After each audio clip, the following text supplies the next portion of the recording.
Guys, halimbawa tumatakbo kayo guys, yan. Tapos biglang nag-check engine. Tapos biglang namatay yung makina nyo. Tapos wala kayong makuha mekaniko. Anong dapat nyong gawin? Turuan ko kayo guys. O kaya, nag-park lang kayo, tumatakbo kayo, nag-check engine, tapos nag-park kayo, tapos aalis na kayo, ayaw na umi-start kasi nag-check engine. Itong tuturo ko sa inyo guys, para sa mga nag-check engine lang na nag-check engine yung sasakyan na ayaw nang umi-start o namatay yung makina. Kasi meron kasing check engine na hindi namamatay yung makina, umaandar pa rin yung sasakyan kahit may check engine. Pero tuturo ko sa inyo guys yung check engine na totally ayaw umi-start o namatay yung makina. Para mapaganan nyo pa, tuturo ko sa inyo guys. Pagbuo pa yung pyesa, tuturo ko sa inyo. Guys, bali hindi ko na i-demo sa sasakyan. Depende sa unit yan.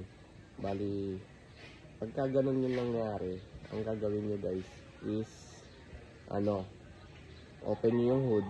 Tapos, yung sakit ng camshaft sensor at saka crankshaft sensor, i-check nyo. Minsan kasi guys, lumuluwag yun habang nagbabibrate yung makina. Lumuluwag yun. O kaya madumi. Ang camshaft sensor nasa taas, yun yung cylinder head.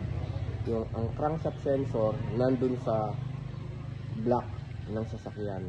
Kaya hindi ko na tinuro dun sa makina ng sasakyan natin guys, kasi depende sa model ng unit yan, depende sa makina. Iba-iba yung position ng camshaft sensor. Basta pag nakikita nyo nauugot siya, nakasuksok uugutin nyo lang. Yun, pagka nauugot,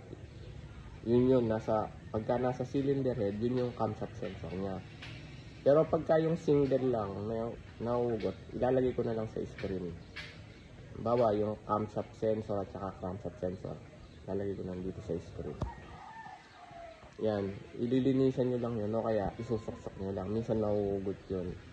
So, yun lang, tip ko lang sa inyo. Para makauwi kayo na wala kayong mekaniko. Pero mas maganda, bumili din kayo ng scanner para makita nyo, pinpoint nyo kagad kung anong sira. So yun lang, tip lang.